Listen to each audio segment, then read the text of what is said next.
Hello students, I am back here to the new session of Hindi second with new chapter. Okay, today we are going to discuss second chapter of Hindi second, that is part 2 वर्णमाला. Students, हमने हमारी last session में Hindi second का part 1 discuss किया था जिसका क्या नाम था?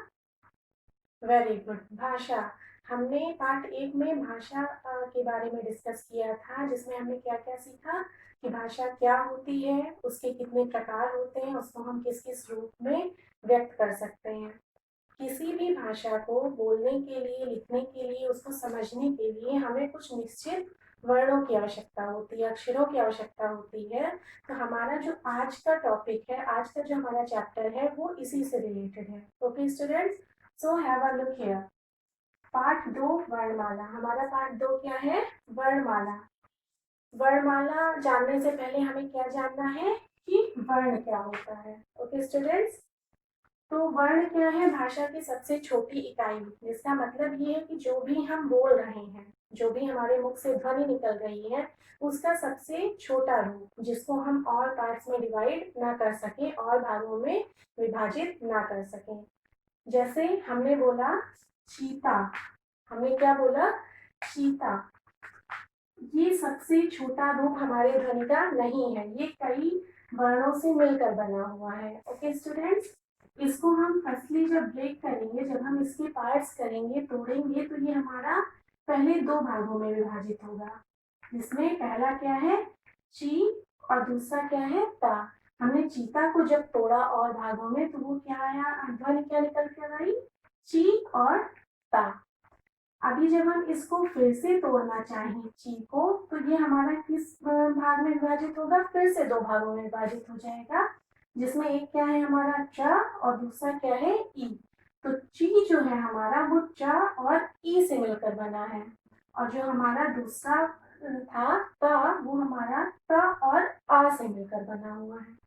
तो हमने पहले चीता को ब्रेक किया ची और ता में, फिर हमने ची को ब्रेक किया, तोड़ा च और ई में, और ता को ब्रेक किया त और आ में. लेकिन अब अगर हम इसके और भी टुकड़े करने चाहें, चा को हम और तोड़ना चाहें, ई को और तोड़ना चाहें, ता को और आ को, क्या हम इसको और भी पार्ट्स में डिवाइड कर सकते हैं और भी आगे इसके छोटे छोटे टुकड़े कर सकते हैं? ये पॉसिबल नहीं है. हम जब किसी भी शब्द को तोड़ते तोड़ते उसके बिल्कुल छोटे रूप पे पहुंच जाएं, जिसको हम और भागों में विभाजित ना कर सकें, तो उसी इकाई को, सबसे छोटी ध्वनि को हम क्या कहते हैं स्टूडेंट्स? वर्ण कहते हैं. ओके, क्या कहते हैं? वर्ण कहते हैं. तो हमारे वर्ण की डिफिनेशन क्या हुई, परिभाषा क्या हुई कि हमारे मुख से निकलने वाली जो ध्वनि है, जो आवाज है, उसकी जो सबसे छोटी इकाई होती है, उसको हम क्या कहते हैं? वर्ण कहते हैं. इसके लिए हमने एक एग्जाम्पल लिया. क्या था हमारा एग्जाम्पल? चीता. इसको जब हमने ब्रेक करना शुरू किया, तब ये 2-3 स्टेप्स तक ब्रेक हुआ, लेकिन उसके बाद जब इसके सारे वर्ण अलग अलग हो गए, तब उसको हम और टुकड़ों में विभाजित नहीं कर सके. तो जो सबसे छोटा पार्ट है किसी शब्द का, किसी ध्वनि से निकलने वाली जो सबसे छोटी इकाई होती है, उसी को हम क्या कहते हैं स्टूडेंट्स? वर्ण कहते हैं. ओके, इतना समझ में आ गया आप सभी को? ओके, अब हम जानेंगे कि वर्णमाला क्या होती है. किसी भी भाषा की, अलग अलग भाषाओं की अलग अलग वर्णमालाएं होती हैं. जैसे हमने इंग्लिश सेकेंड में पढ़ा था कि इंग्लिश लैंग्वेज की अल्फाबेट अलग होती है, जिसमें कितने लेटर्स होते हैं? 26 होते हैं. उसी तरह से हर एक लैंग्वेज की, हर एक भाषा की अलग अलग वर्णमाला होती है. आज हमें क्या डिस्कस करना है कि हिंदी की वर्णमाला क्या है. ओके, तो जो हमारे वर्ण हैं, जो भी हमारे वर्ण होते हैं, उन्हीं का एक व्यवस्थित समूह. जब हम वर्णों को एक व्यवस्थित रूप में उसका संगठन करते हैं, उसका एक समूह बनाते हैं, तो उसको हम क्या कहते हैं? वर्णमाला कहते हैं. जैसे अ, आ, इ, उ, ऋ, ए, ऐ, ओ, अन, अः. क, ख, ग, घ, ङ. च, छ, ज, झ, इङ. ट, ठ, ड, ढ, ण. त, थ, द, ध, न. प, फ, ब, भ, म. य, र, ल, व, श. श, स, ह, छ, त्रिंग, या। ये जो हमारे वर्णों का व्यवस्थित समूह है, इन सभी वर्णों के व्यवस्थित समूह को ही हम क्या कहते हैं स्टूडेंट्स?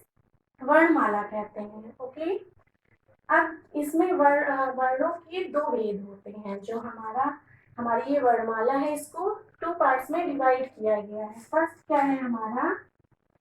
स्वर। फर्स्ट क्या है हमारा? स्वर। अ, आ, ई, उ, री, ए, आई, ओ, औ। ये जो 11 वर्ण है हमारी वर्णमाला के, इसको हम क्या कहते हैं स्टूडेंट्स? इसको हम कहते हैं स्वर। ओके, इसको हम स्वर कहते हैं। और इसके बाद जितने भी वर्ण हमारी वर्णमाला में बचते हैं, शेष बचे होते हैं, उसको हम क्या कहते हैं? व्यंजन कहते हैं। ओके, सिर्फ ये दो वर्ण ऐसे हैं जिनको हम अयोग वाह कहते हैं। क्या बोलते हैं स्टूडेंट्स? अयोग वाह। ये ना तो स्वर में आते हैं और ना ही व्यंजन में आते हैं। तो इन 11 वर्णों के समूह को हम स्वर कहते हैं। ये जो हमारा जो अंग और आह है, ये क्या है हमारा? अयोग वाह है। और इसके बाद जितने भी वर्ण हमारी वर्णमाला में बचते हैं, शेष बचते हैं, उनको हम क्या कहते हैं स्टूडेंट्स? व्यंजन कहते हैं। क्या कहते हैं? व्यंजन। क्लियर? Very good. अब इन जो व्यंजन है, इसमें जो व्यंजन की पहली पंक्ति है, क, ख, ग, घ, अंगा, इसको हम एक वर्ग में रखते हैं, जिसमें पंक्ति का पहला अक्षर लेते हैं और इसको हम कहते हैं का वर्ग। क्या कहते हैं स्टूडेंट्स? का वर्ग। ऐसे ही दूसरा क्या होगा? च, छ, ज, झ, ञ।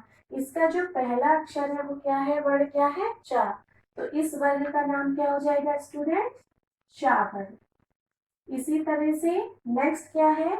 ट, ठ, ड, ढ, अड़ा। तो इसके वर्ग का नाम बताइए, क्या होगा? फर्स्ट वर्ण क्या है इसका? पहला वर्ण टा। तो इसका कौन सा वर्ग होगा? ये टा वर्ग। ओके, नेक्स्ट प, फ, ब, भ, मा। क्या हो जाएगा? पा वर्ग। ओके, अया, रा, ला, व, शा, श, शाह, छत्रिंग्या। इसको हमने किसी भी वर्ग में नहीं रखा है। ओके स्टूडेंट्स, ये अलग से होते हैं। अब स्वर क्या होता है और व्यंजन क्या होता है? स्वर जो हमारे 11 हैं, इनको बोलने के लिए हमें किसी भी और दूसरे वर्ण की जरूरत नहीं पड़ती। हमें स्वर को बोलने के लिए किसी अन्य वर्ण की सहायता नहीं लेनी पड़ती है। तो ये हमारा क्या है? स्वर है। और व्यंजन क्या होता है कि जब भी हम किसी वर्ण को बोलने में स्वर की सहायता लेते हैं, जैसे क, ख, ग, घ, अंगा, इसमें क्या है? का में आ छिपा हुआ है और आ हमारा क्या है? स्वर है। तो जब भी हम किसी वर्ण को बोलने में किसी अन्य स्वर की सहायता लेते हैं, तो वो हमारा क्या कहलाता है? व्यंजन कहलाता है। व्यंजन के और भी भेद होते हैं, लेकिन उसको हम स्टूडेंट्स हमारे नेक्स्ट सेशन में डिस्कस करेंगे। ओके, तो स्टूडेंट्स, हमने आज क्या क्या डिस्कस किया? वर्ण और वर्णमाला। वर्ण क्या है? भाषा की सबसे छोटी इकाई को हम वर्ण कहते हैं। और वर्णमाला क्या है स्टूडेंट्स? वर्णों का व्यवस्थित समूह। वर्णों के एक व्यवस्थित समूह को हम क्या कहते हैं? वर्णमाला कहते हैं। इसको दो भागों में विभाजित किया गया है। पहला क्या है हमारा? स्वर, और दूसरा क्या है? व्यंजन। Okay, that's all for today. I'm giving you an exercise from your book. You have to complete it. Okay, we will meet in our next session. Till then, bye bye and take care of yourself. Okay students, thank you.